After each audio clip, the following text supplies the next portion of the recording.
Hey, everybody, and welcome to episode 2 of Digital Doc Interviews. I am very excited about this second episode because I am talking to the one, the only Ross Miner. Give a little introduction to Ross. Ross is completely blind and does a lot of things, one of which is play video games. And he has a great YouTube channel with a lot of different videos about of him playing video games and kind of explaining about the ways that he's able to do that as a blind gamer. And personally, I am so excited to speak to you, Ross, because as we were just saying offline real quick, I have so much to learn about accessibility in video games, which is just such huge area that everyone needs to become more knowledgeable about. For sure. I'm really excited to talk about this. I mean, like, you're about to learn a lot, that's for sure. I'm ready. Let's go back to school. Yeah. So Ross, I want to just, give it away to you right off the bat. Can you tell us a little bit about yourself? Yeah. So, I mean, I don't even know where to begin. I'm sort of like a jack of all trades, master of none kind of person. So I do a lot in my spare time. So as a job, I mean, I guess it's technically a job. I'm a Paralympic swimmer.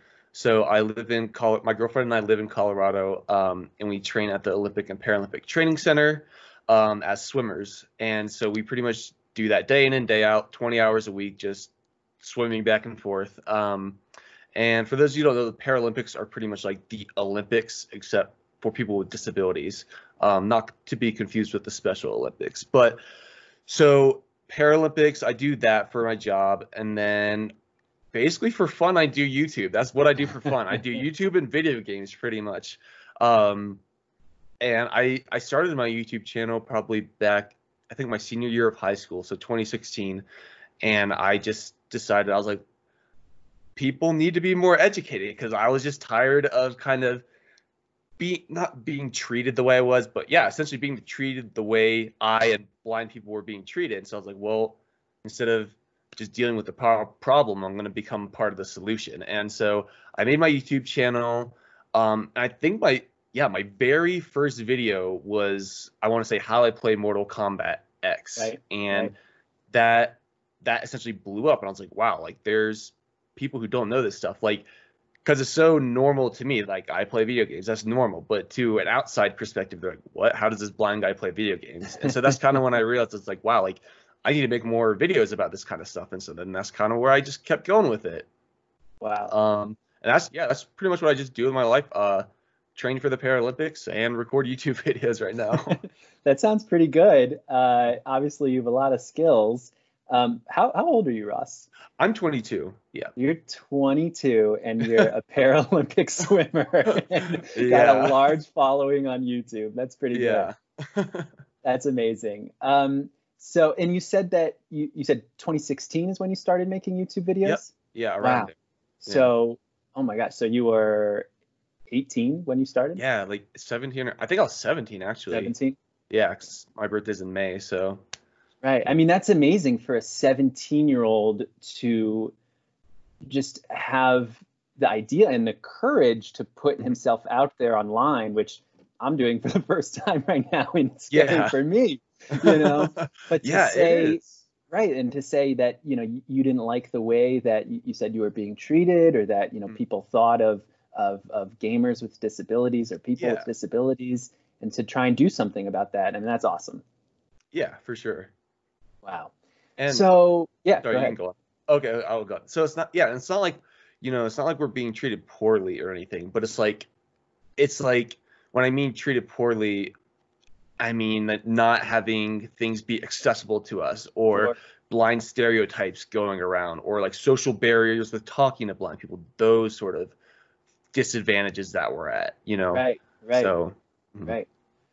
So I think, a good place to start would really be the beginning. And I know on your YouTube, you actually have a video talking about how you became blind, and it's a really powerful story. Would you mind sharing it? Yeah. So essentially back in 2006 on June 14th, I was 8 years old, and my parents were getting a divorce. And I guess trigger warning because it does tend to catch people off guard. But essentially, in my sleep, my dad shot me in my sleep, shot my brother Ryan in his sleep, and then committed suicide pretty much on the spot. And so from there, like my mom rushed us to the hospital, and my brother died from it, and then I was left completely blind. So, and the details of my blindness are a bit specific. So both my left eye is completely fake, like they completely removed it. So this one is prosthetic right here, and then my right one is real, but the optic nerve and retina are both severed. Um, so I can't see out of it. But to like paint the picture for you, the bullet didn't touch my brain at all. So like none of this has affected my mental capacity or like my brain, like visual cortex. None of that is all in my eyes. And I also lost my sense of smell from that as well. So I'm not able to see or smell, actually. A lot of people don't know that. And so that left me completely blind, but I still love playing video games, essentially. You know, like I wasn't going to let my blindness hold me back, essentially. But that's the main story about how I went blind. It's pretty insane. Yeah, yeah. Well, thank you for sharing because, like I said, it's super powerful, and I appreciate you talking about it to us. Yeah. And like Um, one kind of idea I like to like put in people's minds is like it was essentially like I went to bed with sight and like I literally woke up blind in the hospital bed. Like I didn't remember because I know a lot of people wonder that, but I didn't remember anything. I literally just went to sleep and woke up and it was like pitch black essentially. So it's kind of wow. crazy. Yeah. Yeah, yeah. And I mean, I don't even need to ask, if the recovery was difficult. I'm Oh sure yeah, it it was was. difficult. Yeah. And you were 8 years old, Mhm. so at what point would you say that you kind of made this a part of your identity and realized that, hey, I have something to offer here, a unique perspective?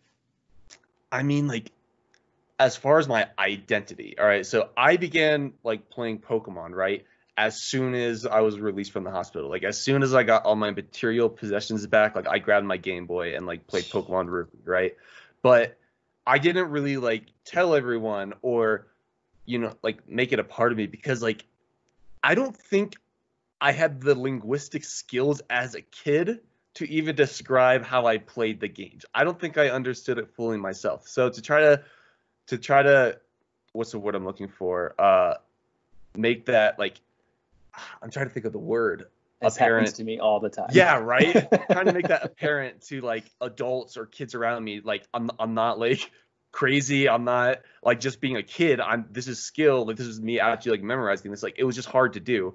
Um, so I never told people really about me playing video games until I made the YouTube channel. I would casually mention it, but then it was like, oh, how do you do this? And then I answered the same questions over and over again. How do you do Yeah. this? How do you do that? And so then I was like, I don't like repeating myself. I need to make a YouTube channel. So if people ask me this, I can just link them. And so I don't have to say it over and over again. Yeah. Uh, which isn't a bad thing. Like, I don't mean to say that, like, I don't like No, I people asking mean, questions, but that was like my mindset as a teenager, right.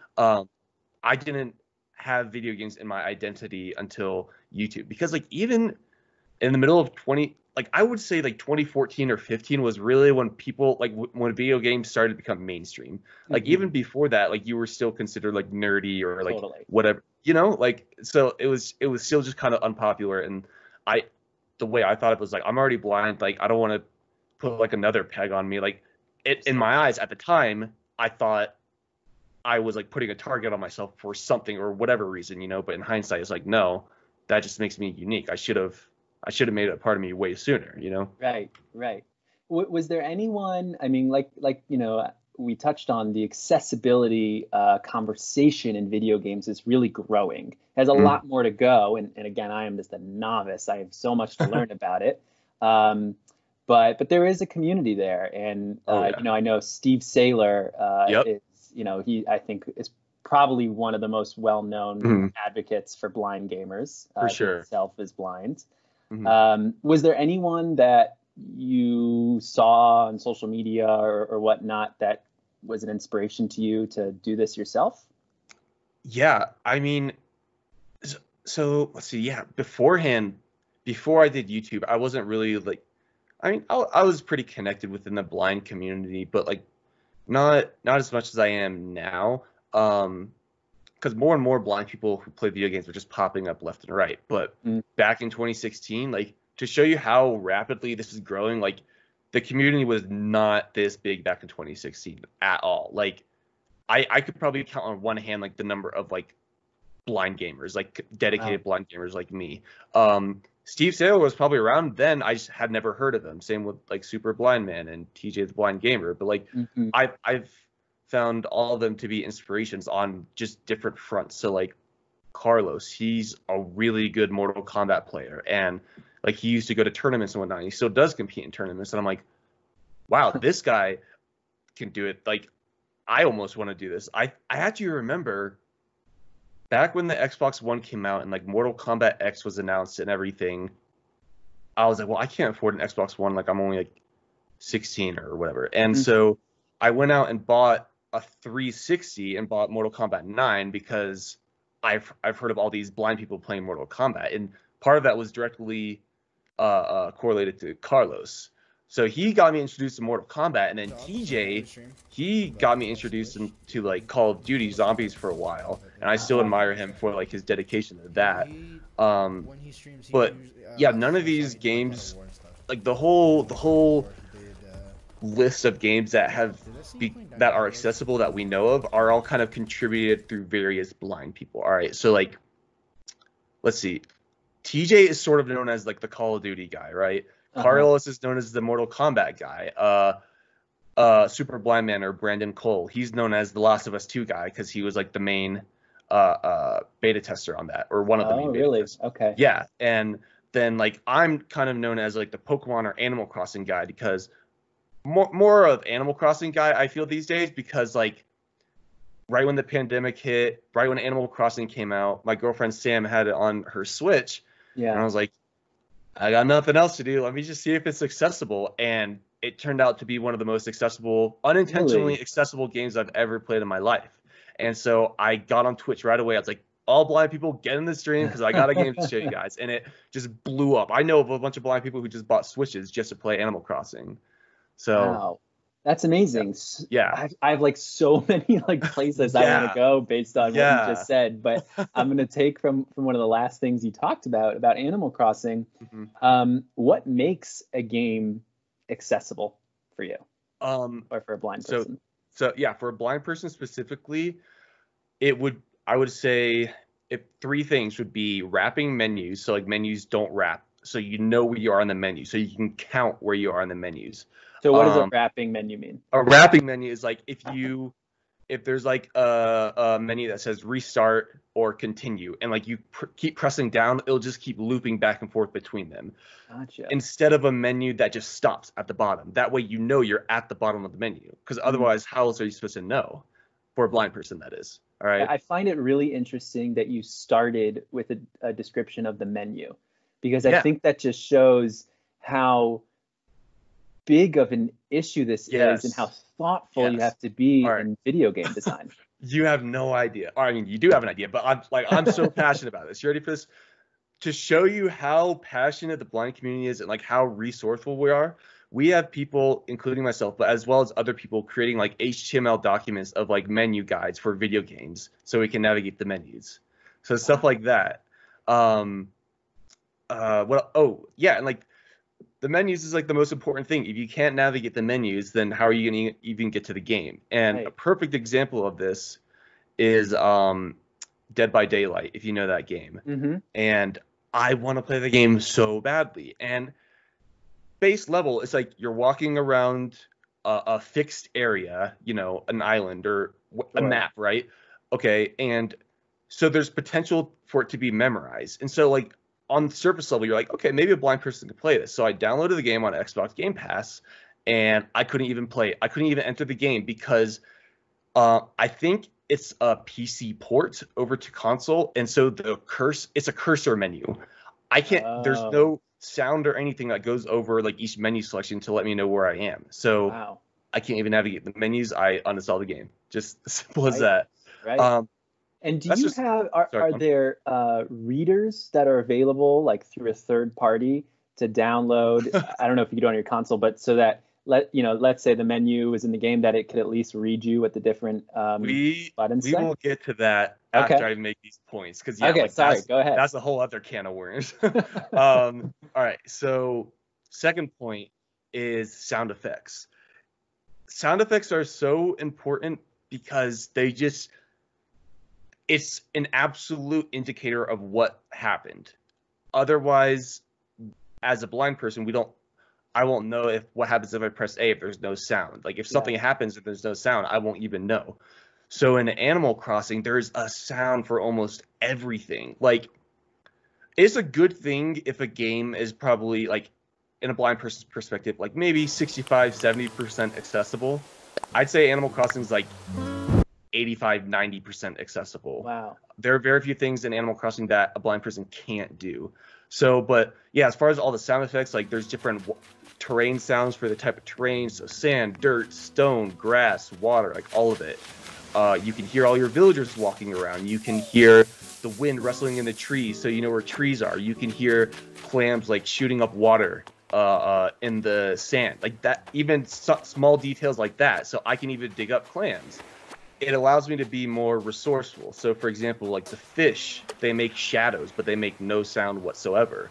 Well, since the clams are accessible, because I can hear where they are, I could dig up the clams and make fish bait and thereby catch fish, making that accessible in a way. Like, obviously, it's not perfect, but this is a game that obviously no developers kept in mind a blind person, you know? So, And it's funny that you say that because you're describing it as 80 to 90% friendly in terms of accessibility, but this is just sound design. It's not. It's sound design. That's all it is. It's just sound right? design. Yeah. But if it was thoughtful sound design going above and beyond, maybe you can get that to 100%. Yeah. Think of this. So in the inventory menu, it plays a click sound whenever you go to a next item. Well, in Animal Crossing's inventory, when you move from left to right, it also pans the sound based on where the cursor is on the screen.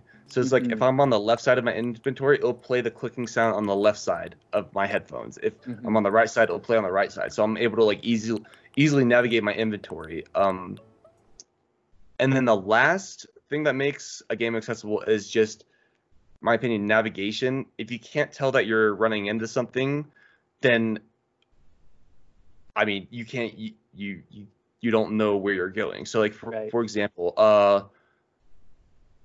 I feel like a lot of Rockstar games are notorious for this. So like Grand Theft Auto, Red Dead Redemption, if you run into a wall, it'll just keep playing footstep sounds and keep playing a walking animation. So you're not actually stopping. So how do I know if I'm running into something? As far as Animal Crossing, when I run into something, the footsteps stop. Like they don't, like you obviously hear them stop. So I know, okay, I'm running into something. In Pokemon, there's the classic infamous bump sound. So I know I'm bumping into something. You see what I mean? Yeah. So those are the three things. I know that was like a lot, but yeah, to break it down to just accessible menus, like easy to navigate menus, just clean menu design, really. Sound effects, good sound effects, and then just navigation. I think now would probably be a good time to pause and to actually show one of your videos on your YouTube so that people watching can get a feel for how that works in practice. Okay, sure. I have one of your videos booted up, so I'm going to try and share my screen and start it. All right, so we're going to turn it. And if you have headphones on, pay attention to the stereo sound. Hopefully it's in stereo. I'm not sure how Microsoft Teams works, but that's a big part of how I'm able to do it is through stereo sound, because it doesn't matter if everything's in mono, because everything will sound like it's in front of me. If it pans based on where it is on the screen, then I can hear, and you can hear that with Super Smash Brothers. Okay, well, here we go. I can't see on settings to see if there's a way to do it in stereo, but I guess you'll be able to tell me. Yeah. All right, here we go. We'll press press play. It's your King DDD. Oh, Yeah. he's one of my mains. You're not that was yours, though. He's not my favorite. So you are King So DDD, notice- right? Yeah. Big penguin. Yep. And so like King DDD's hammer makes a big thwop sound when it hits All the someone. different specific sounds, like they're almost all completely unique to each character. God, I'm falling for this. No. I mean, you are a good player. Yeah.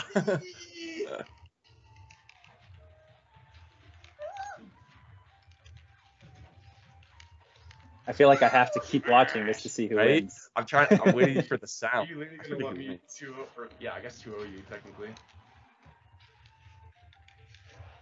Are you really gonna let a blind person beat you, Sam? Wow. Hey, there it is. And look, there's even a specific sound effect when it does like, you know, the final hit. There's like a sound. Right. People, right. yeah, like so. So, you know, I'm just gonna ask questions based on that one video. There's okay. so many, right? Let's start with the final smash. Yeah. There's a final smash sound. Yep.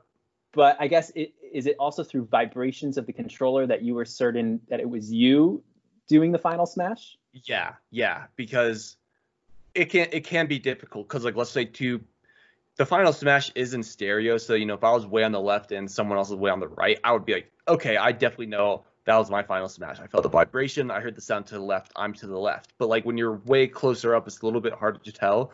So yeah, the vibration is a more reliable method of being able to tone out your final smash. So that's like a whole other. And your girlfriend, does she only have one hand? Is that right? Yeah. She only has one hand. She was just born without one hand.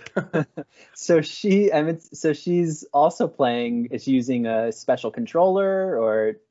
No, she's just using just the Joy-Cons on the Joy-Con connector. Yeah, I mean like there is the Microsoft adaptive controller and everything, but she tends to prop her left knee up with or prop the controller up with her left knee so she can move the left stick with her nub, like that, and then press the regular buttons with her right hand. So one of the interesting things that you mentioned in one of your YouTube videos was, I guess, the difference between playing a video game that you know from before you were blind and playing a new video game. So Pokemon and I think Smash you mentioned were games that you are familiar with before you were blind. Yeah, for sure. How does that compare to picking up a new game? Honestly, I'd say picking up a new game is easier.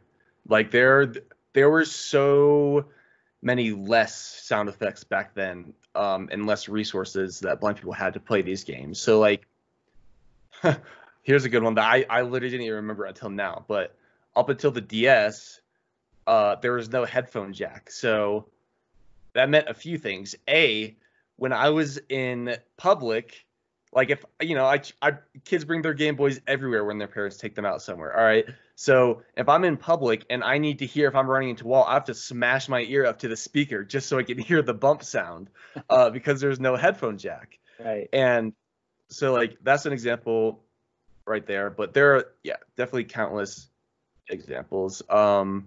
So what I mean, you talked about Animal Crossing, which I think was a new game for you. Is that right?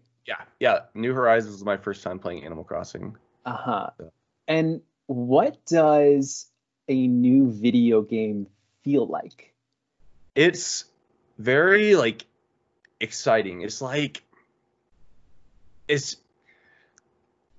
I'm trying to think of like a feeling that you'd get for like experiencing like something like it's like taking a hot shower after like a really long day. It's really refreshing because like there's just so much more things to discover. Like, is this game going to be accessible? Is it not? Like, oh, this is accessible. Let's see what else is accessible. And like, yeah, so before I would say like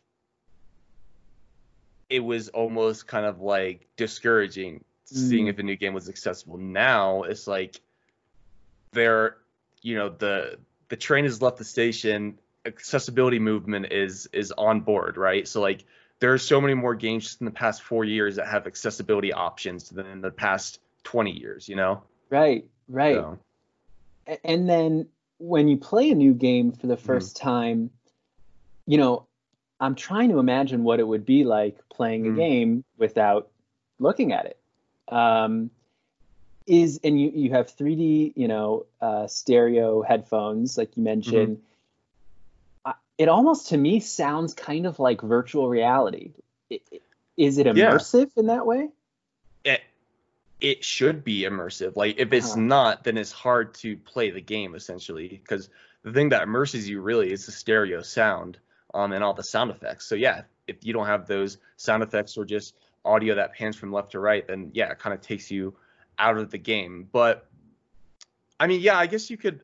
These are 5.1 surround sound, so they're like they're not like high quality or anything, but they make the stereo field a bit wider, make it sound like it's wrapping around your head a little bit more. Right. So yeah, that's why I have these, because they do immerse me a bit more. Conversely, like with regular headphones. Right. So like whenever I listen to regular headphones now, like it sounds like just the sound is like right in front of my face, and it weirds me out. So I'm so used to having it like wrap around my head. So yeah, and then do you find yourself, because one of the reasons that I think video games are so powerful is because of the immersion that they can allow the player to experience. You really can get lost in a world.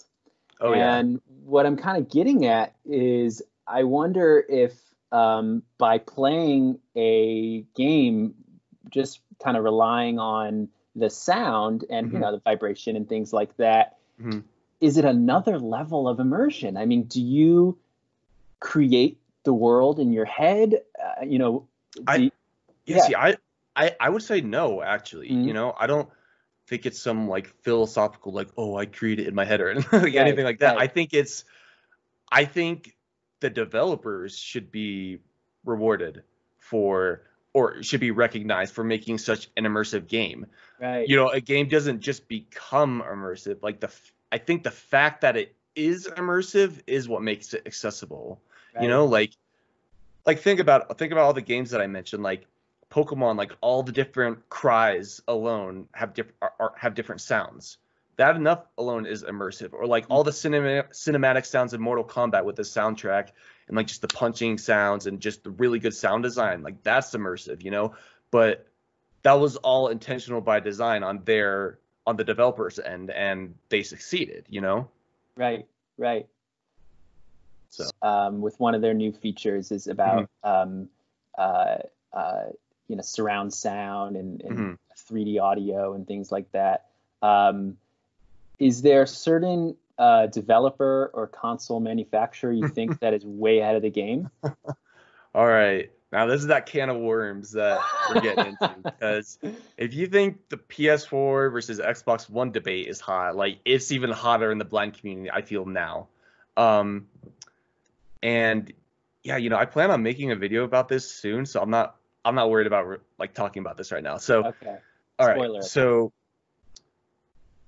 back in 2016, I think, maybe it was 2015, the PS4 added text to speech in the menus of the PS4. So Sony added text to speech in the menus of the PS4 only in the United States. All right. Furthermore, there were only certain menus you could access. Like even within settings, there were some menus that it just wouldn't allow you to access with the text to speech on. If you clicked on it, it would say text to speech unavailable here. It sounds awful, but that was the best we had. All right. Well, then fast forward a few months, maybe a year, Microsoft releases Narrator onto the Xbox. All right. So since the Xbox is Windows based, they essentially just moved. I mean, obviously, I'm oversimplifying it, but they moved Narrator over to the Xbox, and Narrator on Windows is a built-in screen reading software for blind people. And so now that's on Xbox, and now blind people are suddenly able to read everything because so like on the PS4, it didn't read notifications, it didn't read party invites, it didn't read achievements, none of that. So it was cool that you could access the menus a little bit, but that was about it. Now Microsoft comes out with this, and it's huge. And so now all these blind people, including myself, go out and buy Xboxes because we're suddenly able to like manage all this stuff. We all start adding each other, because we can do that now. Well, meanwhile, Sony has never updated. They've done tiny updates to their TTS, but same issue overall. It can't even read all the menus in the PS4. It doesn't read party notifications, any of that, right? So it's been that way. Blind people have been like throwing shade at Sony for years and years now because they haven't gotten their accessibility game up. Well, comes The Last of Us 2, a Sony exclusive, the very first AAA game to have over 60 accessibility features. A game that can be 100% completed by a blind. The story mode can be 100% completed by a blind person independently. Something has never ever been done on any AAA game, right? Oh. Except it's a PS4 exclusive. And so now all these blind people, including myself, have to go out and buy a PS4 to play this one game, because that's how important it is. All right, we're not done. We are not done, because this, like within the past week, Sony announces that the PS5 will not support the DualShock controllers, the PS4 controllers. That's right. That has big accessibility implications on people who are missing a hand with motor function issues. Like, list goes on and on, right? So it's like this constant, like Microsoft has kind of been dominant. They've established a reputation really in the past like 5 years of really making things accessible. So like before we started recording, I've never used Microsoft Teams before, but I had the confidence knowing that it would be accessible, knowing Microsoft. And sure enough, like when you started recording your or sharing your screen, my screen reading software, without me having to do anything, just me sitting here, announced, so Amiad is recording the screen or whatever, sharing the screen. Right. You see what I'm saying? Right. It told me that. And like, you didn't have to worry about it. Yeah, that's why I was like, wow, like I didn't know. It's just Microsoft doing that kind of stuff. And they're still doing this kind of stuff. But something I recently figured out totally by accident, right? Is, okay, so you have Narrator on the Xbox, which is, can read everything that's like Microsoft integrated. But as soon as you download like YouTube or Netflix, third-party apps, it doesn't read it. The implementation, I guess, is not there. But then with Sony, I recently discovered, right, about maybe 3 weeks to a month ago, I was browsing the PS4. Oh, yeah, and Sam and I were going to go watch Netflix. And so I went to open Netflix and then pass the controller off to her, and then the screen reader started reading things on Netflix. I was like, whoa, wait a minute. That was on the PlayStation? Yeah, on the PS4. And I've never seen any blind person talk about this. Right. But I did some more testing, and Netflix on the PS4 is essentially accessible to blind people. And so this is important because blind people were like, oh, well, why am I going to buy the PS4 just for one game? Like, what's the incentive? Like, I'm not going to do that. I don't have the money for that. Well, now that's another reason for them to buy in on the PS4. Now, like, the debate is even more hot, I guess you could say, but people don't know this about the Netflix app yet. I'm planning on making a video about this because I've never seen anyone mention it. So on a computer, can you use Netflix with? Oh yeah. Okay, because there are so many guidelines and like ADA compliances that you should maintain online. But that's another can of worms that a lot of developers don't. And Netflix had a reputation in the past of not being accessible until a bunch of blind people got pissed and I think like sued them or something and made them make it accessible. Wow. Yeah. So it's so interesting. And I mean, it just seems like to me, the solution, I think a lot of what you're saying, what these companies are doing, the games they're making, it's great. And some of it is reactive with, maybe some of these other tools that you can integrate into it. Yeah. But it sounds like what The Last of Us, the developer Naughty Dog did was proactive. I mean, they really, they really thought about it. Because a lot of the times blind people with disabilities are seen way as an afterthought or not even a thought. And I'm not exaggerating at all. Like, that's just the cold hard truth. Like, we're not considered it in a lot of things, period. So when this came out, like, they've changed the game essentially. They've raised the bar so high that every other developer who does not add accessibility is going to be shamed. Right. It's shameful. It's been shameful in my opinion, and it's even more shameful now. But because you can do it. People are now realizing that, because since the movement is growing, there are more voices and people are advocating more, and so it kind of like is expanding exponentially, you know, and it's great to see. It really is. That's amazing. So let me share my screen one more time. I have the video of you playing The Last of Us Part 2. Oh yeah. And I think it's another good video to share.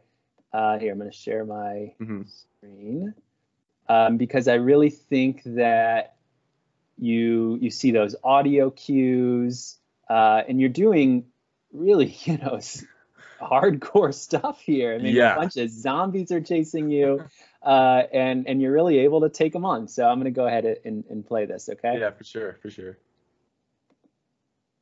Each time. So this was me playing it day one. I had been playing the game for about 45 minutes, I think. Wow. Where you can hear the That's that right. means I need to dodge. And is that an accessibility feature, or is that something that's standard in the game? It's an accessibility feature. Okay. Man, I kind of wish I played it with that. Yeah, you know, you said earlier, I wish I could experience.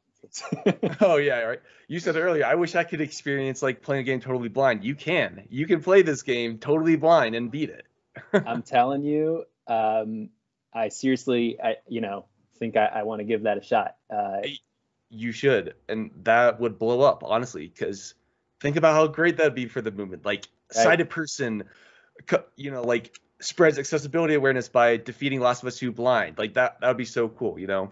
Right. And like, there are people like, I saw a tweet, I wish I knew the person's name to give them credit, but like they were playing The Last of Us 2 with their mouth. So, right. So that's not, you know, terribly unusual.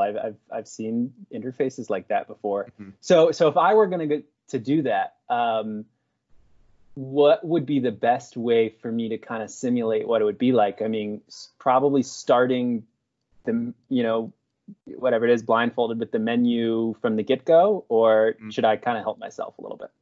So, see, these are good questions, and in my opinion, are questions that kind of discourage. No, let me describe it. Like, that are discouraging to some people because they're like, well, I don't want to think that much about accessibility. Well, Naughty Dog made it very easy. So there are presets in the accessibility options. So there's like a blindness and visually impaired preset, and it'll turn it on, and it'll make everything. It has like default settings for people that people may need when they're blind. Gotcha. So yeah, you still may need a blindfold because I don't, you know, it doesn't turn off the visuals or anything.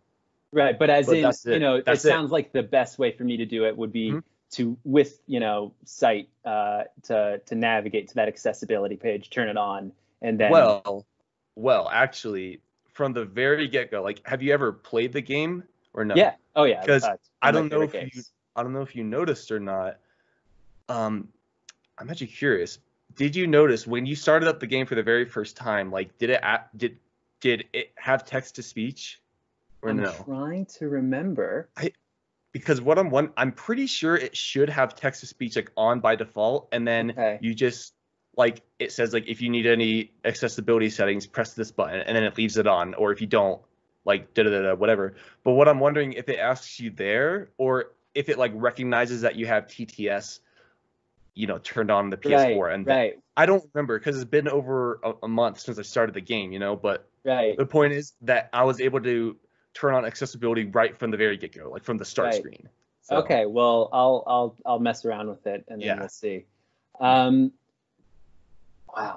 So, you know, the theme of this YouTube channel is how do video games help us connect, help us heal, right? For sure. It sounds like from what you're saying, a big part of this is the community, is the accessibility community, is the passion that you guys have to make a difference. Yeah. I mean, think of it like this way, all right? After I went blind, I'm like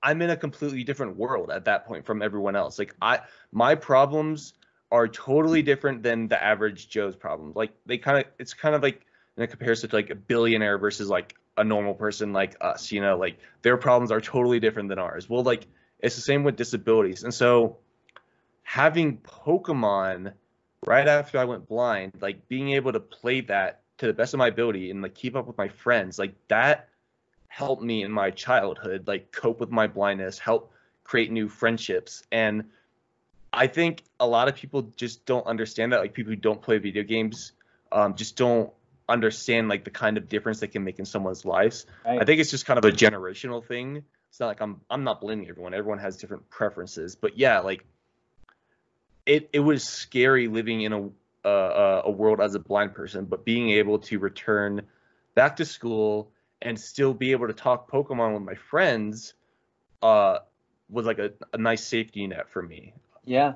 So. I mean, do you think that there are enough resources out there, you know, for another blind kid who either is born blind or who becomes blind, that they could, if they were interested in learning how to play video games, that they could do that? I believe there can, first off, there can never be enough resources for accessibility. And second off, I do believe right now, like there are plentiful. I just believe that it's sort of a cultural / societal thing that blind people already think they can't play video games, so they don't look it up. Right. Does that make sense? But yeah, so like, and like sometimes, or at least back in the day, like I say back in the day, like 5 years ago, before this stuff was like mainstream, posts about like news and posts about accessibility would be found on like forums, you know? And so if someone goes look up, you know, accessible games for blind people and they just get a huge forum list, they're absolutely not inclined to read through the whole thing, versus like a YouTube channel like mine where it's like a resource for everything accessible right here, you know? So I mean, it's the same thing for me, right? I mean, I've been wanting to learn more about this. So I've gone, you know, to Google and to Twitter and have found these documents. But the amount that I just learned from our short conversation, I mean, it's such a difference. And seriously, I mean, I think that should show you what an impact you're having. And keep doing these YouTube channels and these YouTube videos. Think of it like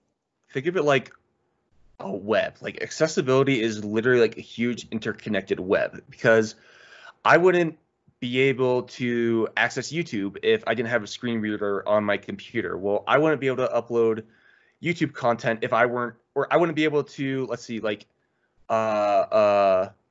you know, reply to comments on Twitter and Instagram and have all my YouTube notifications if Apple didn't make their iPhones accessible, you know?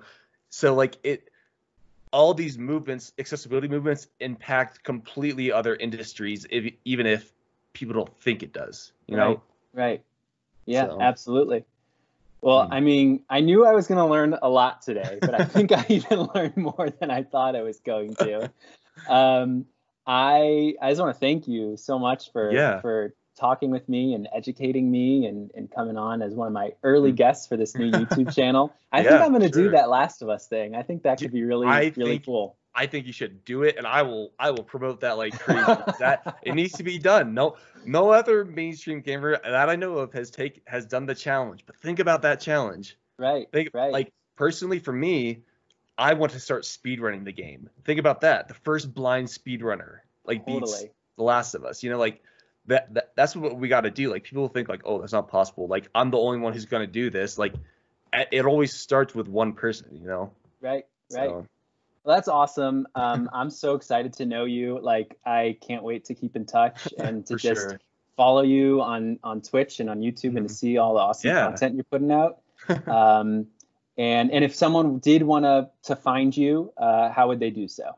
Yeah, so my YouTube is just youtube.com/rossminer, and then all my social media links are in there, but generally it's going to be Twitter.com/RossMiner, Instagram.com/RossMiner, all that. Perfect. I try to keep it simple, yeah. So Do you do any Twitch streaming or anything? Oh, I stream on Twitch all the time. So I primarily make my YouTube video for accessibility videos, like blind awareness, blind education, and like baseline tip of the iceberg, like how I play this video game, how I play that video game.